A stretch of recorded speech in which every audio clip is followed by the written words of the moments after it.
following guidance issued by the Commonwealth in March of 2023 regarding open meeting law. This public meeting is being held remotely, and individuals wishing to participate may do so utilizing the Zoom video conferencing technology.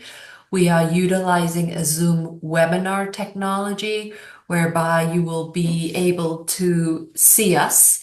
And if you want to make a comment during citizens' comments, please use the feature to raise your hand and we will allow you to speak. Only panelists or those joining the meeting and making presentations will be admitted into the panel. So those individuals are the only ones that will be seen by all attending.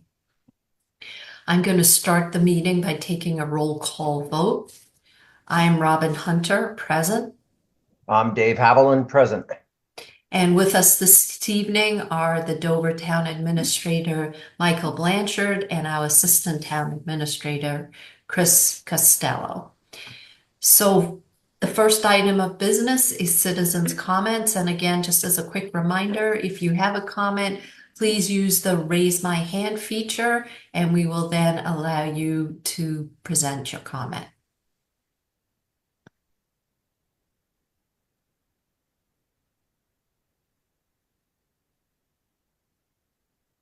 Not seeing any hands raised. Good, because neither am I, but I worry about myself.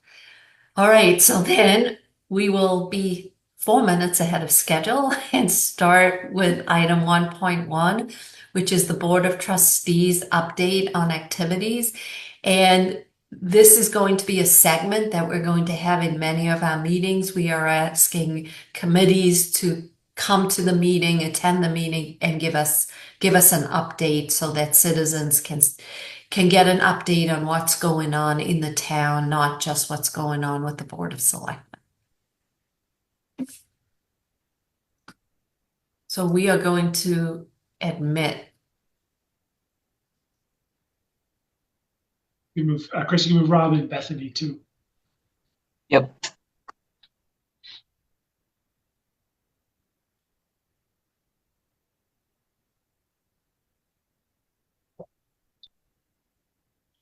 Okay, good evening, Rob and Bethany. Welcome to the Board of Selectmen's meeting.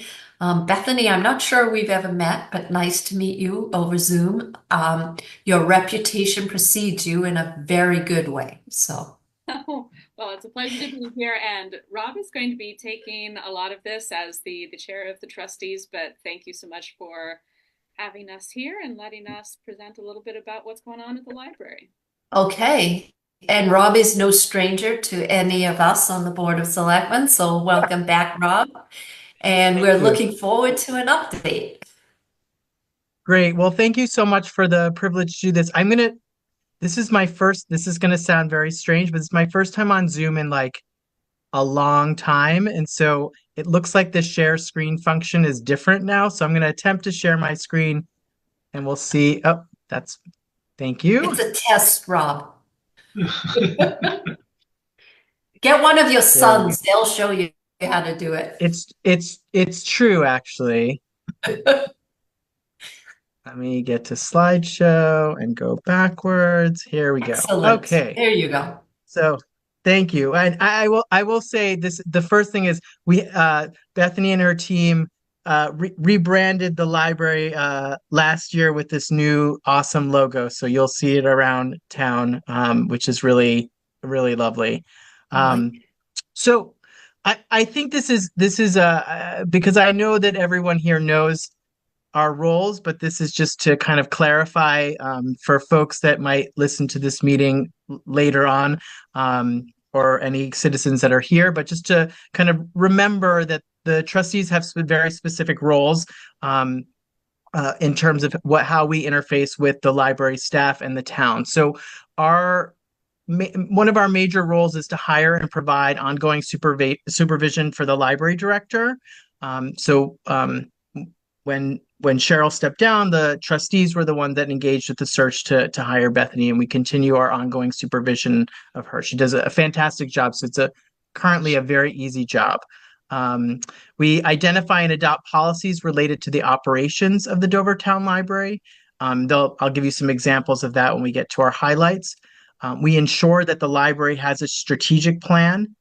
We assist with and vote on both the operational and capital budgets and assure that there are adequate funds available following town guidance, which we actually voted on at our last meeting. So that should be hopefully on time for the town.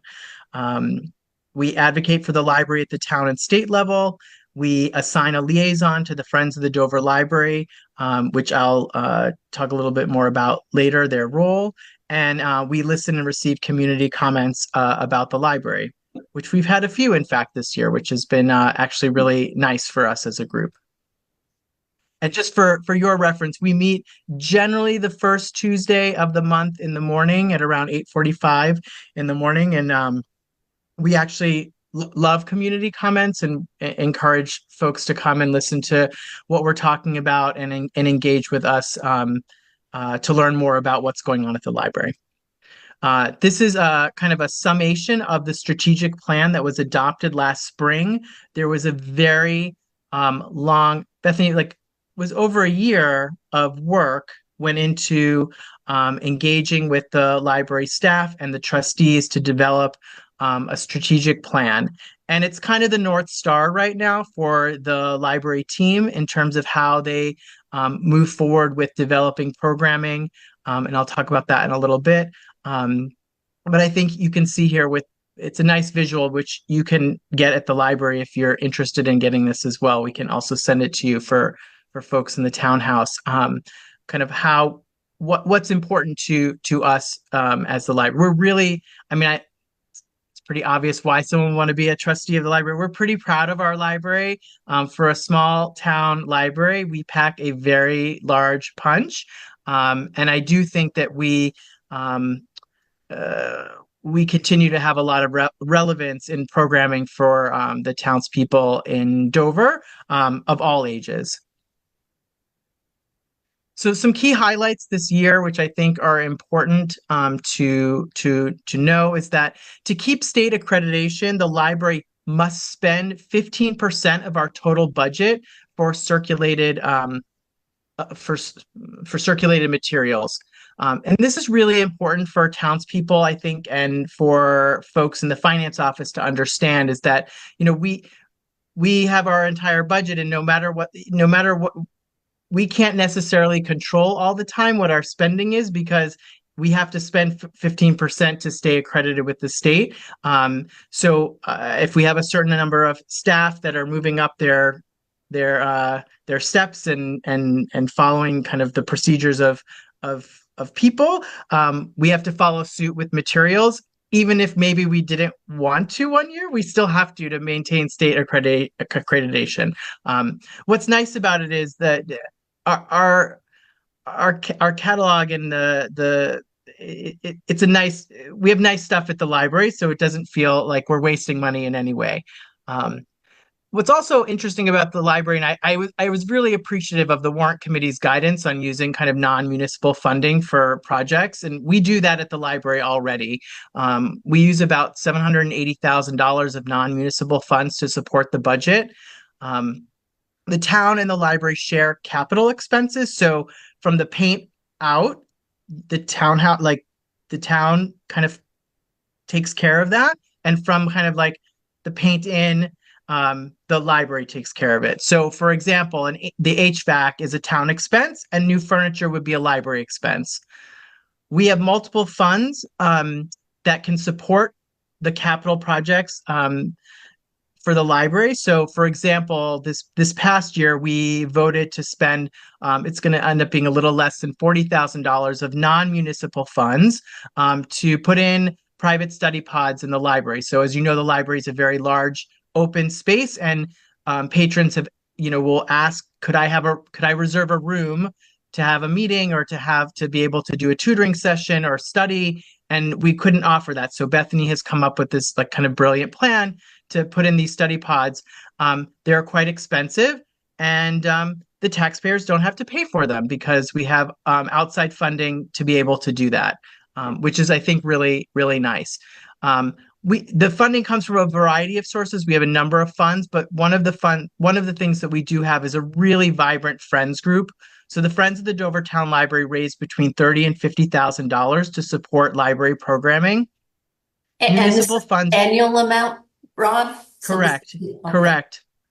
Yeah, they're really amazing in terms of the amount of funding that they put in. And so on average, there's about 25 to 30 programs a month, and we spend less than $30,000 a year on programming, and none of it is taxpayer dollars. It all comes from the Friends.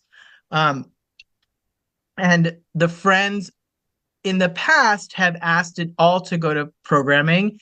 They've kind of changed their philosophy a little bit, or allowed us to ask them to change their philosophy, where Bethany can now, um, if there's excess money at the end of our kind of budgeting for programming, she can now put it in our other funds that we have. So we can, once I know you and Dave and the finance team have been working on kind of getting our funds and to be able to grow a little bit more. The library's really excited about that, because that could allow our fundraising to kind of increase and help the taxpayer not spend as much money, which is, I think, everyone likes that. So it's a win-win situation.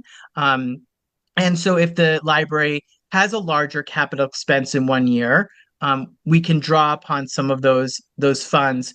They're not huge right now. And we'd like to be able to we'd like to make them a lot bigger so that we have a nicer cushion, so that we can do some exciting things with the library when kind of we need to. And Rob, So that's in terms of kind of. Yep. all of the programming is free. We don't charge for any Correct. of the programs. Okay. Correct. There's no fees for it. And just like all the kind of non-book kind of materials as well, like all the Xboxes and gardening tools and beekeeping outfits and beer making and fondue sets, those are all free as well. So it's pretty amazing what we have in the library for citizens. As you know, Robin, I'm pretty active on the kind of Buy Nothing Facebook group that Dover has, and my most other than when I want to get something for someone, my most common response is, if someone asks for something, is the library probably has it, go check it out, or the library does have it. So it's a really wonderful a really wonderful resource for folks if you know are doing a home improvement project. I mean, you can even rent a vacuum clean, like a really nice vacuum cleaner. So if you don't want to buy a really expensive vacuum cleaner because you only vacuum once a month, you can just go and check it out at the library. It's a really nice resource. One thing I do want to And tack on there. Sorry, Rob. Go ahead. I'm gonna butt in for a second. One thing I want to tack on there to Robin's point. Everything at the library is free, and adding on to that, the library is also fine free. So that happened more than a decade ago. A lot of libraries took COVID as the opportunity to eliminate fines and to eliminate that punitive side of library borrowing. And Dover was really way ahead of the curve on that in making sure it's not only accessible to everyone up front, but that it's also it's not based on punishment if you don't return things immediately. It's a very welcoming, hospitable, and human-centered place. Nice. which is a really great, when you have young kids and they're just starting to learn responsibility, it's a really great low risk way to teach responsibility. So it's really nice. We also for this coming year, we will be we discovered that we actually have bylaws, which we thought we were going to have to actually go to town meeting because we didn't think we had bylaws, but Bethany found them.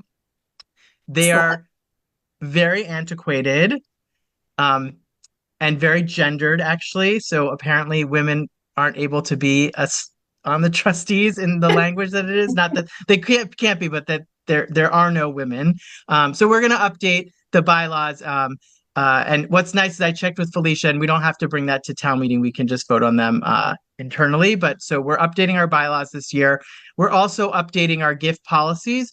So we get gifts obviously from the friends, but a lot of people they they they leave significant amounts of money to the library in wills and trusts and in other ways. And we want to just kind of people give us art, and we want to kind of think about kind of a larger policy now that we're kind of finding that we're having more interesting gifts um, that so far we've wanted everything, but there could be a group that maybe didn't want a certain painting, or we don't have any more wall space for something, and so we have to kind of make that a little more clear. So that those are the kind of main policy areas that we're updating this year. Um, One of the things I really love about the Dovertown Library is that it's a really nice place that highlights Dovertown history, and particularly the importance of Amelia Peabody, and her artwork is all displayed there. It was really beautifully restored recently, and I encourage all citizens to really check it out and to learn more about Amelia Peabody, because without her, our town would be quite different. And I think that the library does a really nice job of highlighting that. This was an interesting fact that Bethany kind of found this year, which shows that she's really great at our collection, our like inside collection. 83.5% of local circulation, so Dover folks, comes from the local collection. So even though we're part of Minuteman and we can get, I mean, I get random books sent to me from all over the country with the library. Most of the citizens, when they request things and when they take things out, are actually from our own collection, which is really, I think, speaks to how the librarians really understand what people in Dover are looking to check out, which is really, I think, another highlight. Um, we are part of the Minuteman Library Network, which is a consortium of 41 public and academic libraries in the Metro West region. And we're also a part of a number of other consortiums that if you can't find it through Minuteman, they can find it. I had a book shipped to me from a random library in Missouri because it was the only copy in the country that was in print in a library. And Liz got it for me to read. It was a really interesting memoir. So they do really they can really access a lot of um a lot of other places other than Minuteman and just our own collection. But most people can find what they need within our own collection. And then I think when we think about what they're doing with programming and how and I encourage everyone to look at the calendar. It's really kind of incredible the amount of things that are going on and what they're doing. That they're keeping up with the changing demographics. We remind ourselves at trustees meeting kind of all the time that 50% of our town are new residents in the last 10 years, from what we understand. And that statistic, I think, speaks really to how the library has to kind of keep growing and changing.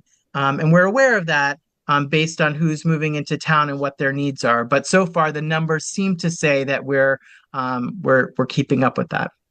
So those are our highlights. I know I don't have a lot more time. I'd like to talk about lots of things in town, but the library I could talk a lot about. It's like our living room, our second living room at our house. So my kids go there often on their own now. So it's a really beautiful piece of town. So thank you for having me speak. Any questions? I can say, Rob, this was really informative. I did not know about everything that goes on at the library. I think I am overdue a visit. So I need to go and visit and see how it's changed. I don't think I've been there since before COVID. So, um, Bethany, I'm going to stop by one day and see everything that goes on there. Marvelous. I certainly see all the cars, so I know your programs are really, there's a lot of participation, and I only hear good things. So I need to stop working so hard and see what the town has to offer. Come in I anytime. And I want to thank the trustees and particularly Rob for chairing this year. Um, if you know any other trustees, I think you'll know that this is a really dedicated, hardworking, and thoughtful group of people who have done so much work to understand their role and to be amazing community advocates. So thank you, and I'm so glad that the Board of Selectmen is inviting the different boards and commissions to come speak, because the more we can know about each other, the better. Right. And thank you for everything you do and the Board of Trustees does as well. You know, clearly it's a very well-run piece of the town. And not only that, it's utilized, which I'm not sure that other towns can say the same thing. I mean, it's a very vibrant place. It is. It's a wonderful, Yes. wonderful place. I would Yeah, I echo. would. Oh, sorry, Rob. I was just gonna say I would echo that. It's been, well, probably about 20 years, but Kate, my wife, used to be a trustee. So I learned more about the library than I ever thought I would. However, it was great to hear your presentation because there's some things, I guess, that have happened in the last 20 years that I didn't know about. I Right. have one quick question for the two of you, and we don't need an answer tonight, but um, on the total budget for circulation materials, this was an issue back when Kate was on the board, and we did the revolving fund that we created at 5,000 back then, we being the town. Right. And I'm curious whether or not that amount is still sufficient for you. So if you're bumping up into that materials and you need a more of a safety valve, then you could bring that to town meeting, and I'm going to make this up, go from 5,000 to 7,500 or whatever's necessary. But just know that that was the purpose of that revolving fund. And if you get tight again, the 5,000 hasn't been updated for inflation in 20 years. I will speak briefly to that. The revolving fund is currently only used for payments for lost materials, and we have not hit the $5,000 threshold since I've been in the role as the director. So it is still serving us well, and it's good to have that revolving fund, but it is very explicitly limited to the lost materials. I would love to pick your brain a little bit more, Dave, about how it got started and where the incoming funding was coming from. But at this point, I really appreciate how strong the support has been for making sure that that 15% is already part of the municipal budget. And it's a really good amount of funding for us to work with to ensure that our collections are robust and really rich. So at this point, the funding sources and the funding arrangements that are in place are working well for us. Excellent. I'm glad to hear that. I just wanted to make sure, because again, none of the figures we pass are ever indexed for inflation. So, but yeah, I no, will I say guess I will. I'll echo what Robin was saying. Thank you so much, because it is a vibrant building. And it was great when I was in there a few months ago for the Council on Aging to see what the heck was going on. And walking around, I'm going to use the word impressive. At least I was impressed. And I strongly encourage everyone to go down and put their head in the door and check it out, because there is a lot being offered. Yeah, thank you both. And I would just say to when you're speaking to other boards, if they are curious about kind of, I mean, we work really hard to be mindful of taxpayer dollars in the library and using non-municipal funds to get kind of to make it kind of above and beyond, if that makes sense. Like the taxpayer dollars pays for like a standard library, and we try to make it the magic that happens is really not being taxed, if that makes sense. And so, if any other boards are curious about how that kind of how we are able to do that, we're very willing. Many of the trustees are willing to talk about historically how that has happened, and how we kind of maintain it, because I do think it's again, when I've in my brief time as a trustee, when I've engaged with other trustees, we are unique in that we have the friends are doing great work, and they're raising more money than most friends can, and in very creative ways. And so we have all these extra non-municipal funds. We have an endowment that we'd like to grow.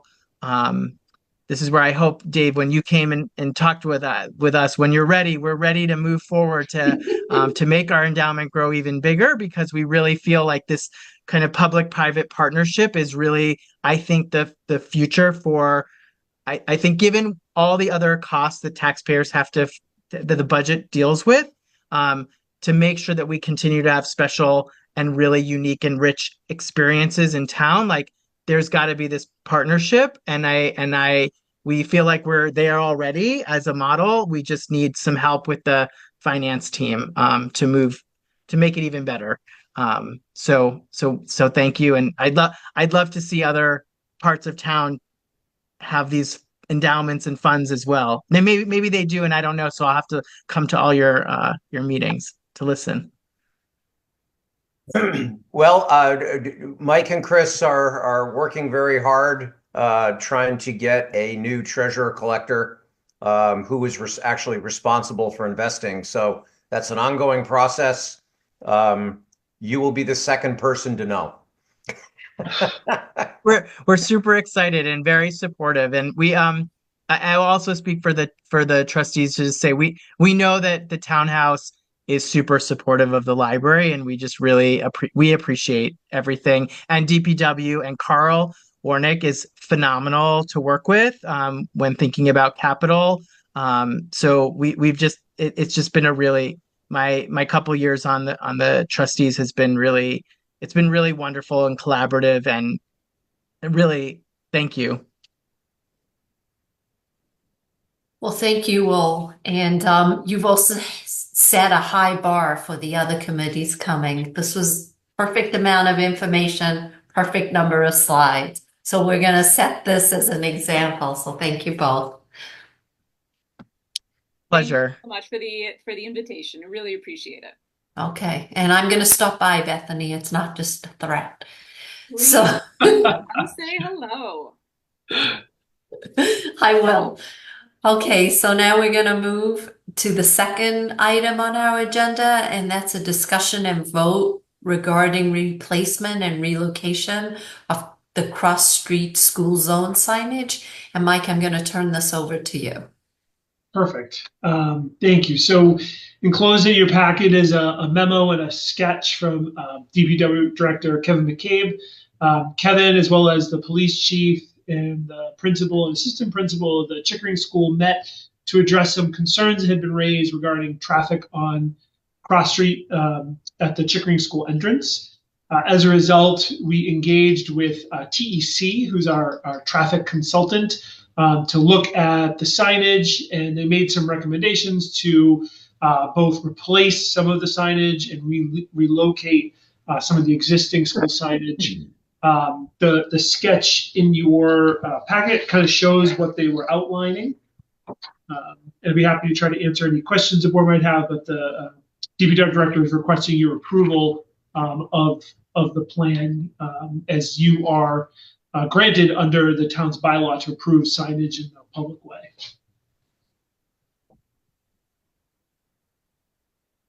So it was hard for me to see exactly, what they were trying. So what they're trying to do here is install a speed limit sign, correct? Yep. So there'll be a school speed limit sign, both where it begins and where it ends, as you're traveling out of the zone. Which you see in most towns, right? Yep. So all these recommendations are standard based on the traffic guidelines. Is it an acronym? I can't think of a set of codes they use. So they are all in compliance with that code. So there's the speed limit signs. There's pavement marking, marking that it's a school zone. So as you're driving, you'd see it on the road in front of you. And then there's also a recommendation to install flashing school zone beacons. As Kevin mentioned in the memo, that's something he is requesting, but there is no funding for those. Those are quite expensive. So that's not, if that's something you were to consider, that's not something that would be done in the immediate due to the cost. The other signage and the street school markings would be done. I don't know exactly when, but that can be done at any time. The beacon. Okay. Right. So, just for a little bit of history, the flashing stop signs that were put up in the center of town and by the high school, there was a lot of debate in town. For me personally, I find the flashing signs are just a reminder to slow down. So the question I would have regarding those flashing signs would they flash all the time, regardless of whether or not school is in session, or is there a way to program them so they only flash when school is in session and they wouldn't flash, in the summer months? Yeah, so these would be programmed to flash not only when school's in session, but just specifically during the morning and afternoon drop off and pickup periods. Okay. So it'd be, again, I'm going to make it up. I'll get in trouble, but maybe an hour or so in the morning Okay. and then an hour or so in the afternoon. But right, not on the weekends, not school vacations, not the summer. Okay, and if I understand you correctly, we don't even have sufficient funding to put in these flashing signs.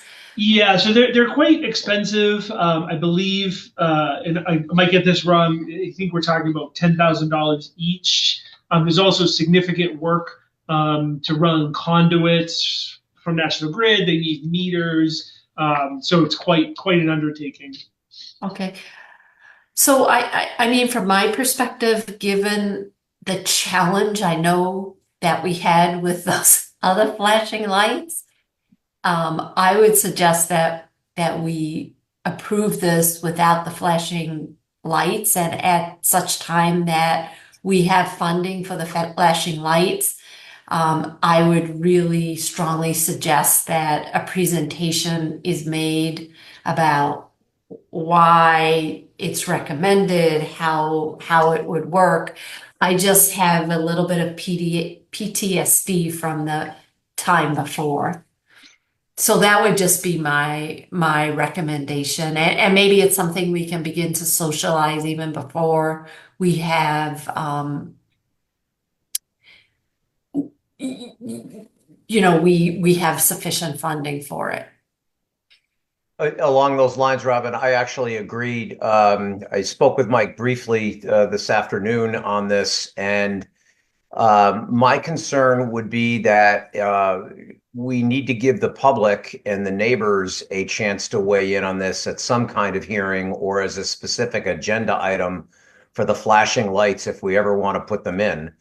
I mean, the rest of this to me is just a no-brainer, but I think we ought to hold off on the flashing lights approval and just if they're still necessary and whether it's the police or highway or the schools deem that they really are necessary for public safety, then we can revisit it then and then just have a full vetting and allow the public and the neighbors on Cross Street to weigh in first and take it from there. So those are my thoughts. I mean, but the signs in the street and making it safer, that's just a no-brainer. Right. So I think, Mike, maybe Kevin and the chief could come. I think it's a good idea just to socialize this again and, maybe notify the neighbors it's something we're going to do. I don't know. I don't want to set a precedent if we never did it before, so maybe we could just go back and look and see what we did before. But I do remember there was discussion. Yeah, so I think today's point, I think I don't know if we technically call it a public hearing because that's more of a legal requirement, but I think certainly an agenda item should the money become available, so that we could certainly notify butters. We could ask the principal to help notify the school community, and that way people have an opportunity to be heard. And I think as Kevin mentioned in his memo, he's happy to work with the schools if this is Right. something they want to pursue to look for some grant opportunities. But I understand completely what you're saying, and my suggestion would be if you'd like to make the motion as written, but perhaps at the end just add, with the exception of the flashing school zone That's beacons, that would accomplish, I think, what you're trying to do. right, and that's what I was going to do. So I move to approve the installation of the school zone signage as recommended by TEC with the exception of the flashing school light beacons. Second. All in favor? Aye, Robin Hunter. Hi, Dave Haviland. Right. You know, and for me conceptually, I like them, but and especially knowing that they can be programmed just to run during certain hours, that makes it even more appealing. But I think we should just get more information. I think that works perfect. Thank you. Okay. All right, so then we're going to move to item 1.3 on the agenda. Oh, Mike, you have a busy night tonight. Yeah, This- well, I don't lodge a complaint with DPW Director McCabe. He had a conflict tonight, so I'm presenting his item. So Yeah, bear with I me. was going to say, where is he? So thank you, Rob. So as the board will recall, and I certainly do, because this was actually my very first week on the job. I got a call after hours on home, and I said, geez, it's like my third day. They're already calling me at night. But we had a couple floods or multiple floods incidents at our DPW highway garage last summer. This was, we brought in a team to identify what the issue was, and basically the stormwater system that's there, one, was undersized for what the intended purpose was, and two, there were some issues with it as well. Some repairs were needed, things of that nature. So this was originally a capital item that was going through the capital process, but then we identified that we thought some ARPA funding, particularly through the county that was designated for infrastructure projects, would be a really good candidate to help take this burden off our capital. So we went through that process. It was approved by the county, and as a result, DPW issued a bid solicitation for the project. It came back, as you'll see in your packet, the lowest and responsive and responsible bidder was a company called 102 Property Maintenance of Millbury, Massachusetts. The bid came in at a total cost of $648,125. The engineers have reviewed it, did find they were responsible and responsive. We had town council look at it as well. They were good with it. So I'm here tonight and asking your approval, recommending your approval of this bid. On behalf of the DPW director who allegedly has a conflict. So I don't have any questions or comments on this. It seems as though all the I's were dotted and T's were crossed. I've got a couple clarifications for the public. So Mike, the 648 was the funding that bid came in lower than we thought, right? Yeah. So if you don't mind, I mean, I can talk a little bit about it now. It's the next agenda item. It's the next item. Yeah, but just happy to speak on it. So we had our initial estimates. We had requested ARPA money and were approved for $725,125. I'll never forget that number from the capital presentation. Right, So we got the 125 at the end, right? Right. That's right. See, we were close. So that was the actual money we had in hand. So the bid came in less than that. In the next agenda item, excluding some contingency, we're asking for a portion of that excess to be redirected to another project, because the way the ARPA money works is if we do not use it, we lose it, and that would not be ideal. So, and we were granted the 725, 125. Correct. So the purpose of your vote in the next article, next agenda item, so we can submit to the county showing that you've rescinded a portion of that because it's no longer needed, and then we're submitting a new application for a separate project. Okay. And then the other clarification is just to ensure that DPW has gone to all the relevant boards, planning board, Board of Health, Concom, what have you. Everything's been passed and ready to go. Yep. So they were required to go, well, obviously to you, the selectmen approved the project, and then to the Conservation Commission as well, who signed off and approved the project as well with conditions. Perfect. Then thank you. I just wanted those two clarifications because I've yet to see a bid come in significantly under what the funding is. And two, I just wanted to make sure that all the I's were dotted and T's were crossed with our boards. So then I move to award the Department of Public Works Stormwater and Miscellaneous Site Improvement Project bid to 102 Property Maintenance of Millbury, Massachusetts at a cost of $648,125. Second, All in favor? Aye, Robin Hunter. I, Dave Haviland. And now we stole your thunder, Mike. So the next item of business is item 1.4. And this is a discussion on the vote of the ARPA funds. And as we discussed in the previous segment, the bid came in lower and they're funds that we're requesting be reallocated. And I'll let you take it from there. Yeah, so that's right. Without repeating everything I said before, there's two very specific votes, and I'd ask you read them because they're what need to be submitted to the county. So again, the first would be to ask you to rescind the $49,000, which is the excess from the first. Correct of the prior authorization, because we no longer need it for that project due to the bids coming in lower.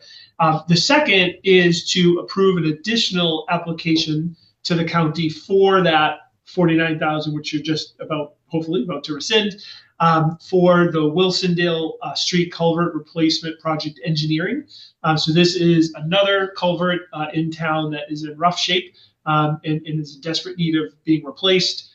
Really appreciate Kevin being creative in that he was able to obtain a $40,000 grant to put towards this project, but we need more, and that's where the $49,000 come in, which would give us a total of $89,000, which is the engineering cost for this project. So again, between this ARPA approval, which I'm recommending you do now, and then later, the second piece is under the consent agenda to accept a grant from the state for $40,000, which would complete the amount necessary for this project. And again, it keeps it off of our capital requests. So really appreciative of his efforts to do that. And Mike, if we don't use all of what we have in the contingency, again, we could then rescind that and potentially use it for another project as well. Potentially, yeah. There's a small amount left, so it may very well be used, but yeah, that's a potential. Yep. Okay. All right. So then I'm gonna that was complicated, but you did a really good job explaining it. So I will read each motion. And should we vote on them separately or should we vote on them? Separately would be helpful. Yeah. Okay. So the first motion is that I move to rescind $49,000 of the prior authorization of $725,175 voted by the Board of Selectmen on December 28th, 2023 for the DPW Stormwater Project number 1233 from the town's ARPA COVID-related project infrastructure disaster relief category allocations with Norfolk County. That's a mouthful. I was just going to say, well done, and I second that. All in favor? Aye, Robin Hunter. I, Dave Haviland. Okay, and the next item is I move to approve the application to Norfolk County for $49,000 from the town's ARPA COVID-related projects infrastructure disaster relief category allocation Wilsondale Street Culvert Replacement Project. Second. All in favor? Aye, Robin Hunter. I, Dave Haviland. Okay. There you go. Hopefully we did it right, because I think the last time we had to come back and redo the vote because we didn't do it specifically the way the county needed it to be done. Yes, that's why this is such a mouthful, because I think we have it right now. Okay, good. Excellent. Because I don't know that I could do it again. Not, oh, you didn't make a mistake on the first motion. You just read the whole thing perfectly. Oh, no, Dave, I memorized it. Yeah, right. So the next item is a standard item, and this is item 1.5, and it's renewal of the Commonwealth vehicular licenses for the American Legion Post 209, for Powasset Farm, and for Dunkin' Donuts. And this basically is per Massachusetts General Law, Chapter 140. All food establishments that engage in the business of preparing and providing food for seated patrons on the premises of a permitted structure must obtain a Commonwealth vehicular license issued by the Board of Selectmen.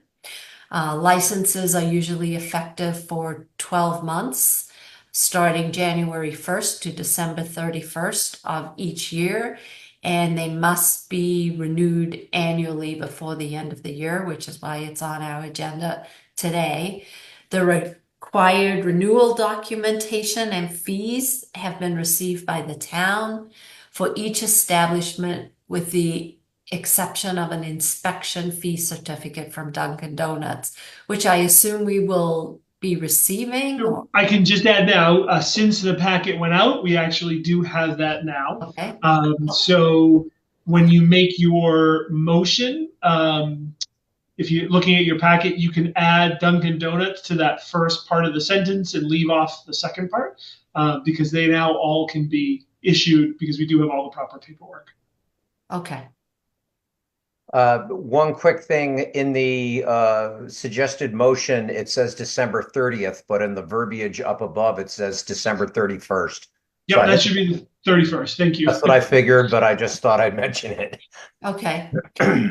So then I move to approve the issuance of the common vehicular license for American Legion Post 209, Powasset Farm, and Dunkin' Donuts, effective January 1st, 2025 through December 31st, 2025. Second.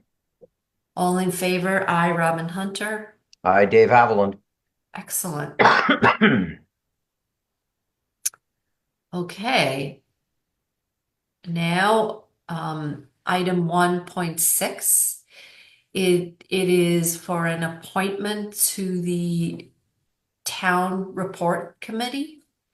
And we will be appointing Nicole LaPente McAllister. Is it volunteerism? Well, she volunteered, and her application was submitted by the chair of the Town Report Committee, Mary Calamaris, and they would like us to appoint her to the Town Report Committee for the 3-year term ending June 30th, 2027. And again, really appreciate Nicole volunteering for this. This is one of those things where the town really volunteers. The town really benefits from the volunteers. I believe that the town report, even though boards and committees write their own update, but it's really completely pulled together by these volunteers, which is one less thing that our very small staff in the townhouse has to worry about. The other thing is, under the leadership of Kathy Weld, they also moved to a hybrid delivery of this. Some you can opt to get a printed copy, or you can get a PDF version of it, which is really environmentally a good thing to do. And I think many people prefer just to have the PDF or the online version. So I would just like to thank them. Dave, I don't know if you have anything more to say. If not, I will make I a was motion. just going to congratulate Mary on finding Nicole, and I know they've been looking for folks, and this is wonderful news. So congratulations, and again, thank you, Nicole.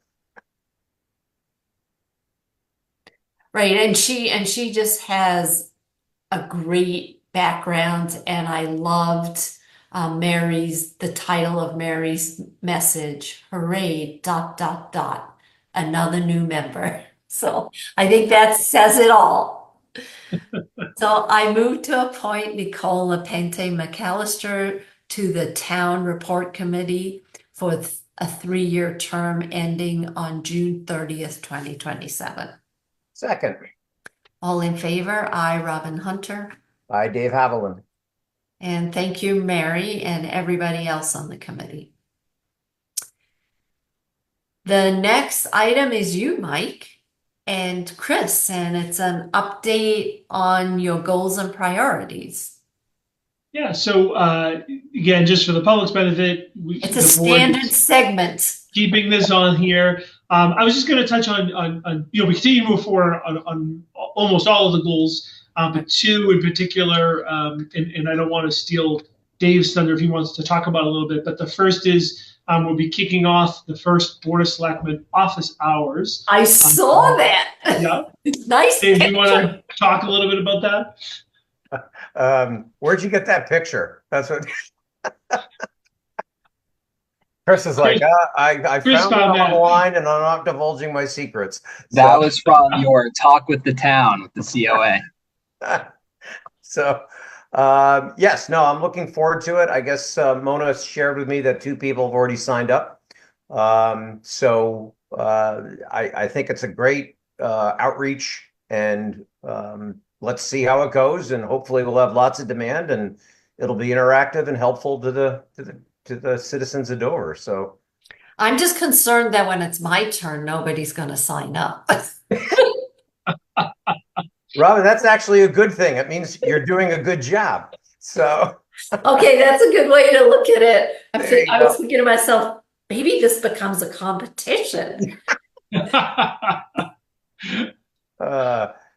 Yeah, so I think that's great. We're kicking it off. So again, just to be specific, that'll be Tuesday, December 10th from 4 to 6 here at the Townhouse in the Selectmen's Conference Room. And we would certainly prefer if people know they're going to be coming, if they could email Mona. You can find the email address on our website, just so we have some sense of who's coming and make sure that we can spread people out a little bit so you don't have a line of people, which would be great. Then the other item, which I'm really excited to mention, is we are moving forward and getting closer and closer to releasing an RFP for our electrical aggregation program, which town meeting approved earlier this year. So Chris has been working very hard on that. We actually just got back some edits from town council, but Chris, you want to touch on where that's at? Yeah, sure. So we just got the edits back last week. It's really important for us to have council review the agreement, the contract. So we're going to be making those edits and then looking to issue this RFP shortly after that in the coming weeks. So in a general sense, the RFP is to hire a consultant to assist us in drafting our municipal aggregation plan.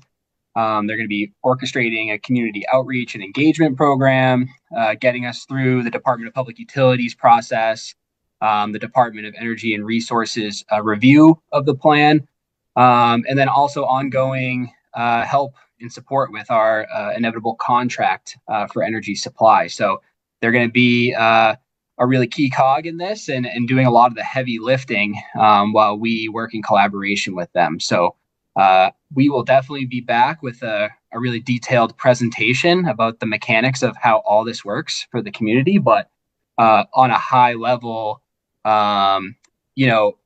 municipal aggregation is a program where the municipal government contracts for electricity supply service for residents and businesses. So this will give residents and businesses the option to purchase their electricity from the aggregation in addition to the current options of basic service through Eversource, National Grid, or another competitive supplier. A fun stat, stretching the definition of fun, but approximately 45% of consumers in Massachusetts are getting their electricity from aggregations. So almost a majority. But in New England, there is a wholesale market for electricity where electric suppliers purchase energy to resell to retail consumers. And the price of electricity in the wholesale market changes it in real time, essentially, and is influenced by demand, power plant availability, weather, location, and all different types of metrics. But there's really two main components to an electric bill. The first being delivery of energy, and the second being supply cost. And the main difference in a basic service that you would get from Eversource or National Grid versus aggregation is how long the supply rate is set for. With basic service, the rate resets every 6 months. In aggregation, we can choose anywhere from 18 to 36 months. So depending on what the rate is in the marketplace when we go to purchase our supply, this could end up being advantageous from a price standpoint for consumers in town. But that's highly dependent on the current rate and the timing of when we purchase.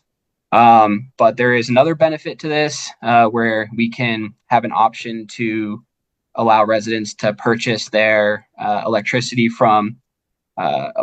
supply from more renewable energy sources. So there is a sustainability benefit to this as well, which we'll be exploring. So that's kind of it in a nutshell. Like I said, we'll be coming back with more detail, but we're really excited to get this going. And I guess one of the highlights from the RFP is we really focused on the community engagement and outreach aspect of it, because we feel like having the public be really knowledgeable about this and making an informed choice about where they can get their energy from is going to be one of the most important aspects. So I'm glad to see that worked into the RFP so heavily. Well, I'm going to be the first one to say yay. This is a deliverable that, as I think I said last meeting, you're going to be the most famous and revered person in town. So Very well liked. I do have a quick question you might not know the answer to. Mhm. Do you know if the electricity rates are have seasonal fluctuations? Yeah, I don't know. They do. I think typically it's more expensive in the winter and less expensive in the summer. Not exactly qualified to speak on the market, but I think that's generally the expectation. So the timing of when we go to the market might make sense to, if we're in the middle of peak, wait 2 months and see if it drops. Yeah, potentially. I mean, timing is everything with purchasing, contracting for the supply. But there's other factors. I mean, make no mistake, we're excited to get the RFP out, but this is going to be a bit of a process to get our plan finalized, probably somewhere in the year to 15 months before we're actually up and running and giving people the choice to switch. So there is a bit of an element of when we're through the process, how long could we wait? But that'll all be determined at a later time. But yeah, you're exactly right. Neat. Well, it's being thought about, and that's all I wanted to see. So thank you. Yep. That's all we were going to touch on tonight.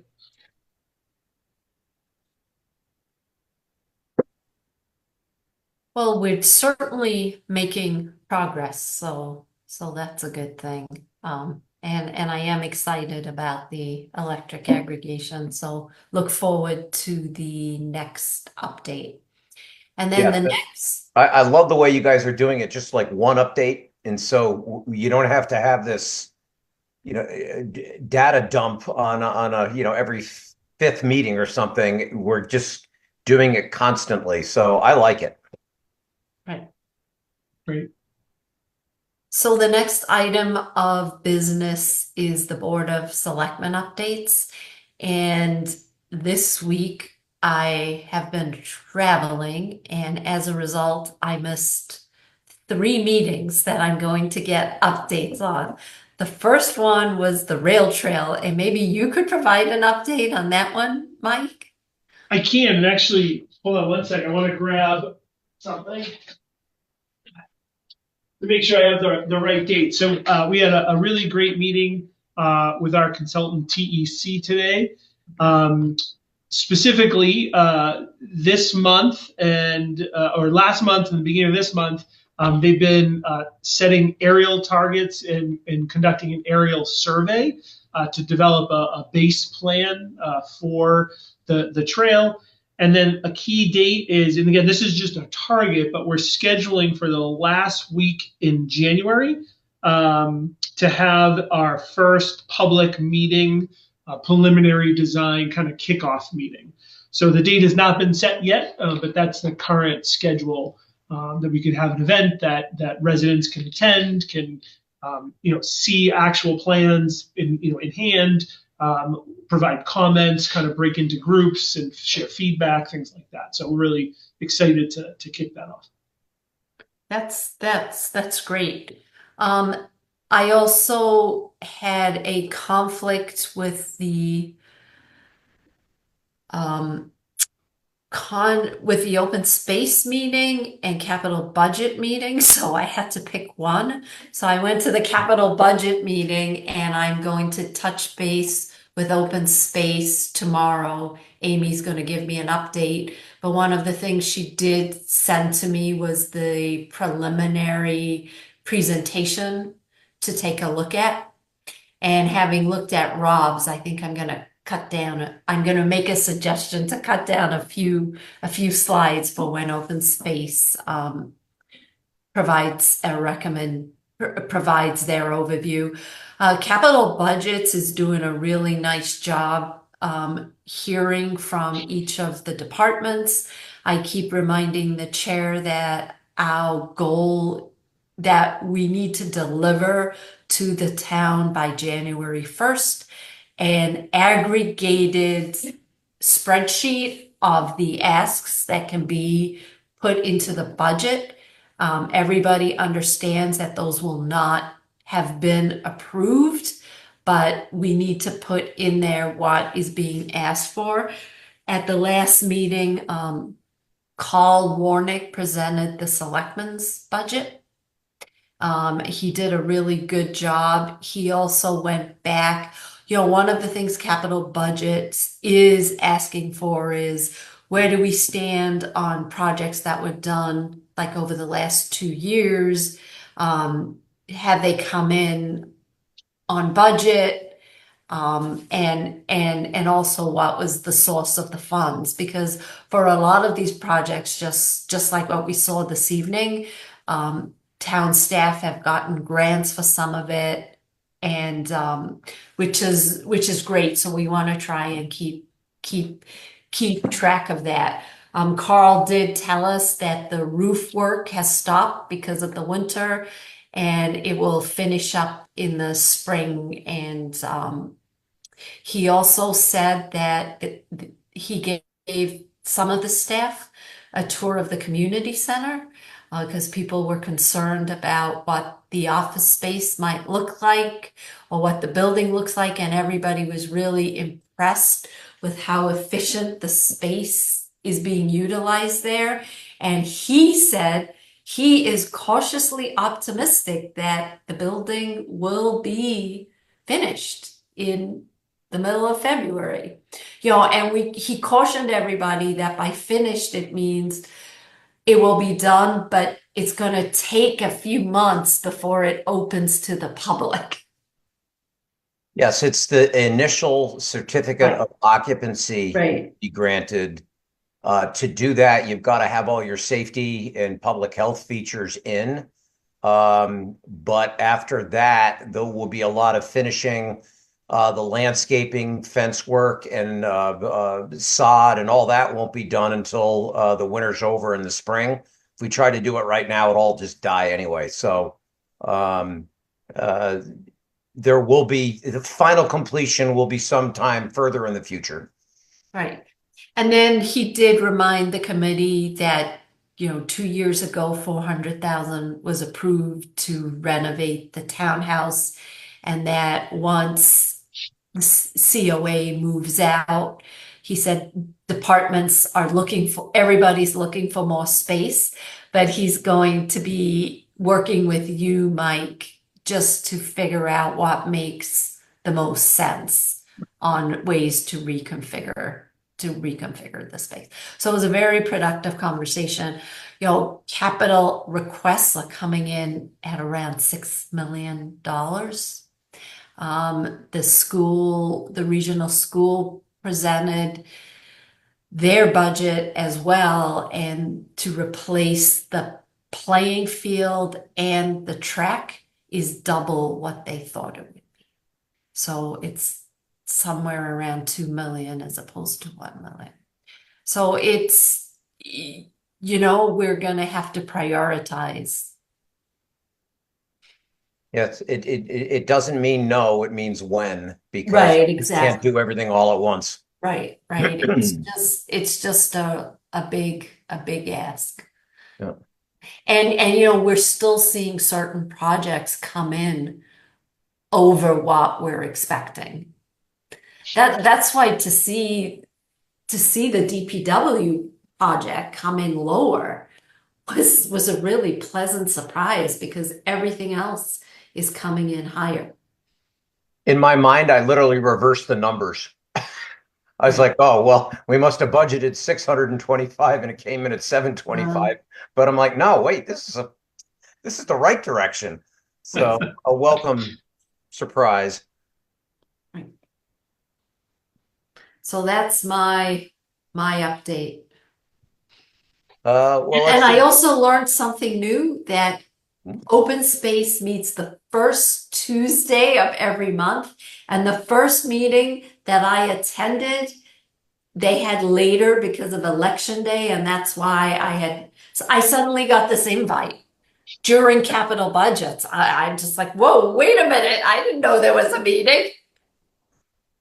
Well, to wit, this Monday, there's Denise Garlick's send-off party, planning board. I've got a outside board, and then the building committee. So any guidance that you can give on what would you prefer I do? Right, so unfortunately, I am on my way to Europe, so I cannot attend Denise's farewell party, which is why I had talked to Mike, who was, as usual, one step ahead of me, and we're going to do something for her in Dover. I'm going to send a note. I just can't make that. So should I send a similar note and of apology? And then I love the idea of doing something for her here, especially since neither of us can make it. Yeah, so I'll just add, I think my intent is to attend, and so I'd be happy to bring those wishes. I think the town administrators may have an opportunity to have a little brief statement at the event, so I'd be happy to share that on your behalf.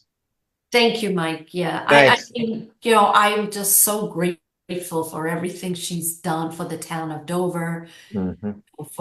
She was always here, always willing to help us out, and I'm extremely appreciative of that, and sad that I can't honor her on Monday. I love that word honor, because she has been one heck of a friend, and Mr. Tarski's got some big shoes to fill, right? So, and that's what I told him when I met him. I said, I don't know how one fills Denise's shoes, but she was everywhere at once. Well, great. Thank you, Mike, for having that idea of just doing something here that's probably more intimate and where you can really go up and say thank you. Because I'm sure the one in Needham is going to be not only well attended, but it's going to be almost a zoo. Like, it's the only word I can think of, but it's going to be crazy busy. I think it's going to be very well attended. Yes.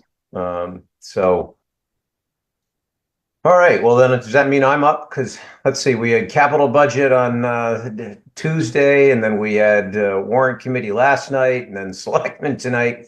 Um, you already went over cap budget. Don, the business manager at the regional schools, gave a great overview.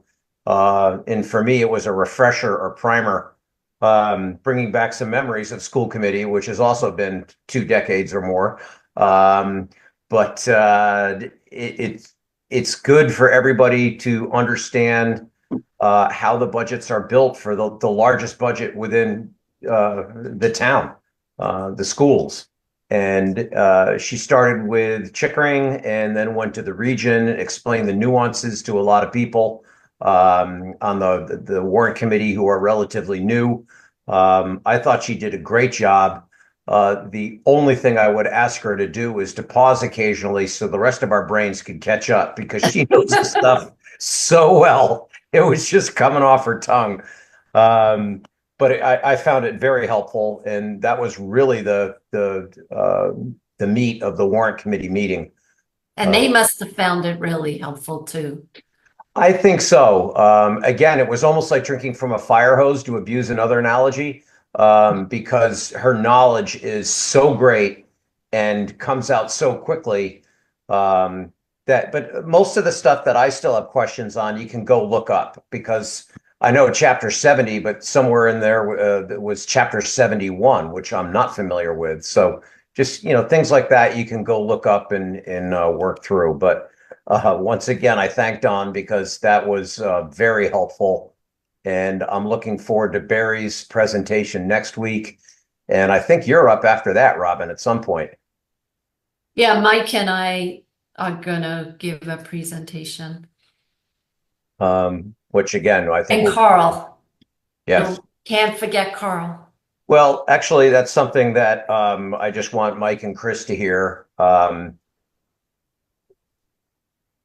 has always been very quiet from my standpoint, and to listen to him in the value he brings this town is amazing. And I just wanted you to hear that from me. I don't think Carl's on, so I don't have to embarrass him. But it is his knowledge is very impressive, and to listen to his logic as he goes through and explains, I'll just say it's very much appreciated. And next time I see him in the townhouse, I'm going to tell him this in person. Yeah, I mean, he's very methodical. And for me, I miss 80% is good enough. It's not good enough for Carl. Like, I just want ballpark numbers. Right. No, I just thought that Mike and Chris should hear that he is a very impressive person, and I've learned a lot, and I just appreciate how he thinks and presents. So he's a really good teacher. He is, yeah. No, we really appreciate him here as well. He just like he explains things really well. He's patient. So that's going to be we'll be able to continue to use that resource. So yay. So that's really that's all I did this week. All right. So Mike, you're up. I'm sure you did more. Yeah, just a few things to add. Just on the theme of warrant committee, Carl and I actually had the chance to meet with Woody and Marty, who are serving as co-chairs this year. It was just a good conversation, catch up. Warrant committee had some questions we were able to answer.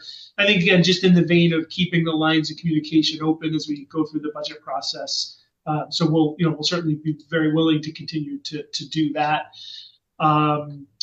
And I was going to mention, I think Robin, myself, and Carl will work. I think it might be early January at this point that we'll do our presentation. But I mentioned last meeting, but now it is actually up. So I just wanted to remind everyone that our new, YouTube page is up and running.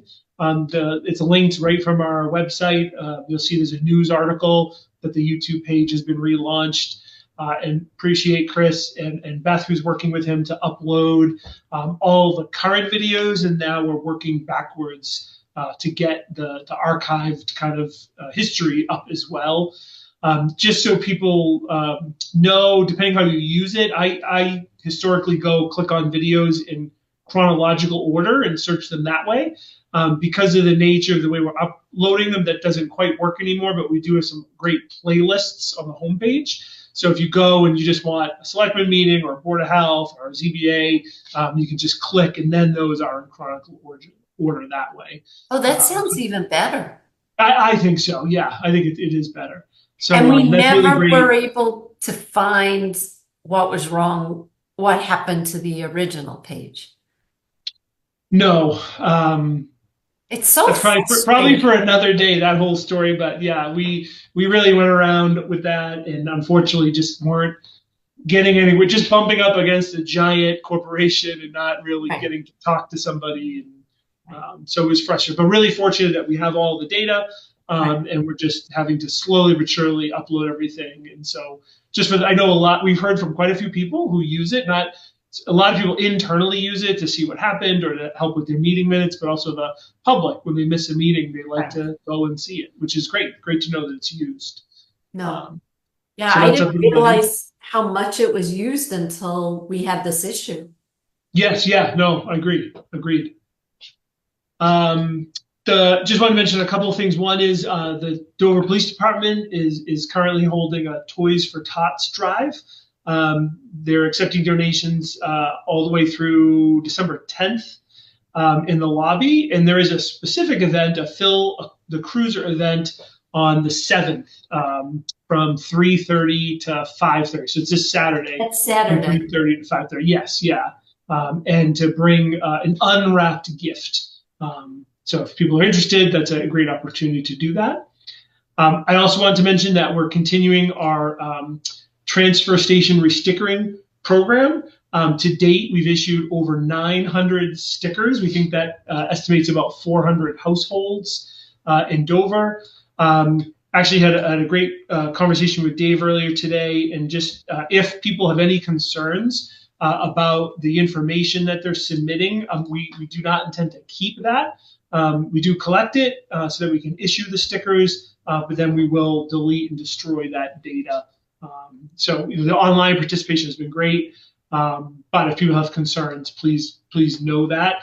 And again, there's two ways to do it. One is they can come into the DPW garage. They're open 8 to 4 Monday through Thursday, 8 to 1 on Friday, and do it in person. Or you can get the link from our website and do it online, and the sticker will be mailed out to you. And you need your driver's license and registration? And registration, right, yep. And then lastly, Dave already mentioned it, but I just wanted to highlight the specifics for the celebration for Denise Garlick. It is open to all residents in Dover, as well as Needham and Medfield, but it's going to be on Monday, next Monday, December 9th, from 5:30 to 8 at the Needham Town Hall. And there'll be refreshments. I've actually talked to Denise earlier this week. She said it's going to be a party. So not a stuffy event. So if people are interested, to wish her well.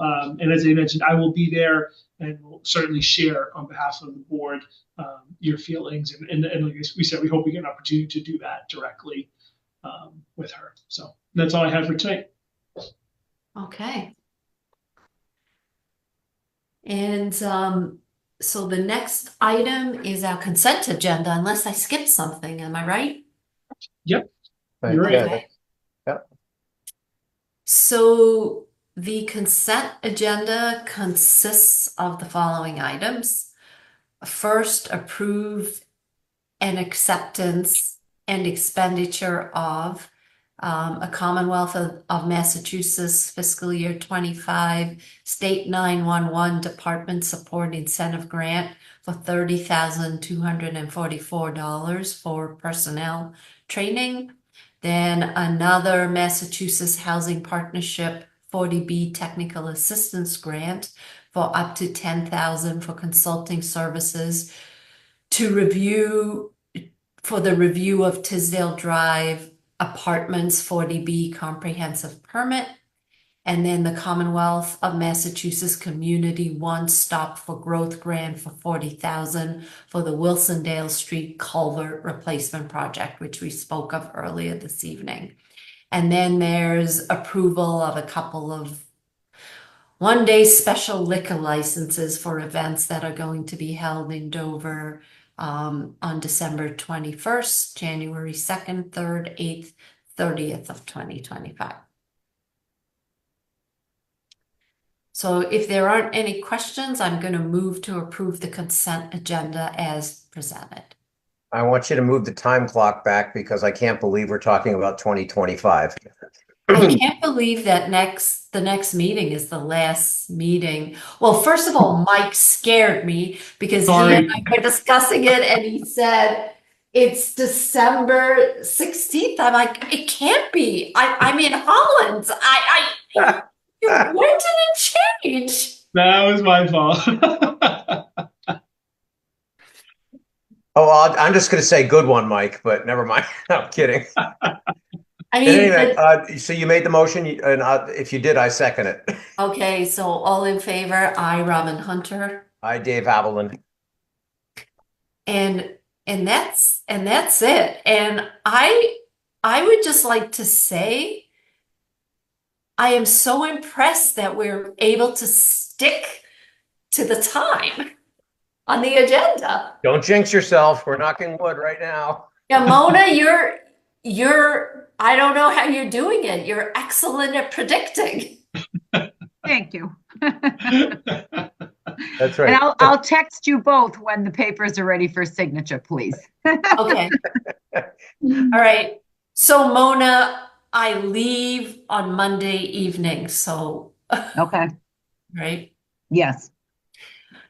And this is it. I'm done after this. It's just been way too much travel. Well, good luck with your last sojourn of the year. And it's a crazy one. I go to 3 countries in 7 days. Wow. If I remember, I'll bring you guys chocolate. Everybody needs candy. Thank you. You're going to Belgium? No, I'm going to France, the Czech Republic, Germany, and Holland.